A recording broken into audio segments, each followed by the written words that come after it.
Alice's Adventures in Wonderland. On a warm and drowsy summer afternoon, a young girl named Alice sat beneath a shady tree with her older sister. Her sister was reading a book, but it had no pictures or conversations, which Alice thought was dreadfully dull. What is the use of a book without pictures or dialogue, she wondered. She let her mind drift, watching the clouds roll by, wishing for something more exciting to happen. Just as her thoughts began to wander, a peculiar white rabbit appeared, hopping hurriedly across the field. What caught Alice's attention wasn't just that the rabbit was talking to himself, but that he was dressed in a little waistcoat, carrying a pocket watch. Oh dear, I'm late," he muttered as he scurried past her. Alice, ever curious, jumped to her feet and decided to follow him. The rabbit led her to a large rabbit hole beneath a hedge.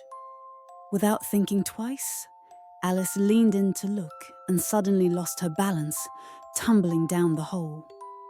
Alice's fall seemed to last forever.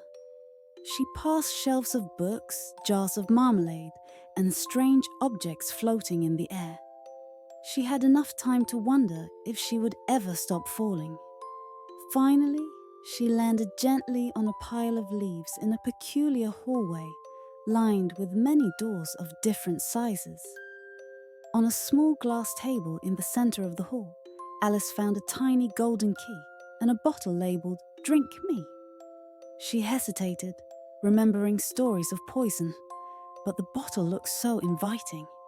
After a cautious sip, she began to shrink until she was no taller than a doll. "Oh, what a curious feeling," Alice exclaimed, realizing she could now fit through the smallest door. Using the golden key, she unlocked it and stepped into the most beautiful garden she had ever seen, full of bright flowers, colorful mushrooms, and sparkling fountains. As Alice wandered through the garden, she encountered strange and marvelous creatures. Among them was a grinning Cheshire Cat sitting lazily in the branches of a tree. "Can you tell me which way I ought to go?" Alice asked. "That depends on where you want to end up," the cat replied, its grin widening. "I'm not sure where I'm going," said Alice honestly. "Then it doesn't much matter which way you go," the cat said with a purr. "But if you keep walking, you're bound to meet someone interesting." With that, the Cheshire Cat vanished, leaving only its floating grin behind. Alice soon found herself at a long table set for tea, where a Mad Hatter, a March Hare, and a sleepy Dormouse were having the most peculiar tea party. "Have some tea," the Hatter offered, though there were no clean cups. "Why is this called a tea party if there's no tea to drink?" Alice asked, bewildered. "It's a mad tea party," declared the March Hare, as if that explained everything. The three hosts spoke in riddles, told nonsensical stories, and celebrated unbirthdays, which they explained were the 364 days a year when it wasn't your birthday. Alice found their antics amusing, but utterly baffling. "I think I've had enough of this nonsense," she said after a while, and continued on her way. Alice's journey eventually brought her to a grand palace surrounded by roses. The roses, however, were being hastily painted red by playing card soldiers. "Why are you painting the roses red?" Alice asked. "The Queen of Hearts ordered red roses," the nervous card replied. "But we planted white ones by mistake. If she finds out, she'll have our heads." Before Alice could respond, trumpets blared, and the Queen of Hearts herself appeared, accompanied by the king and a parade of playing card courtiers.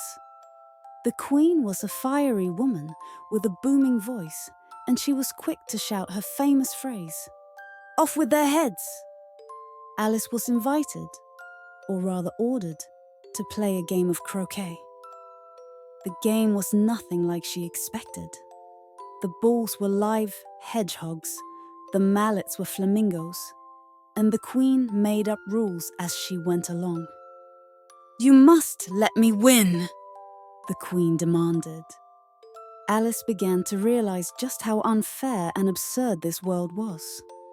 The Queen's court called for a trial, accusing the Knave of Hearts of stealing the Queen's tarts. Alice, curious as ever, attended the trial. The proceedings were chaotic, with witnesses giving nonsensical testimony, and the Queen constantly interrupting with her infamous command. "Off with their heads!" she shouted at anyone who displeased her. When Alice questioned the logic of the trial, the Queen turned her wrath on her. "Off with her head!" the Queen roared.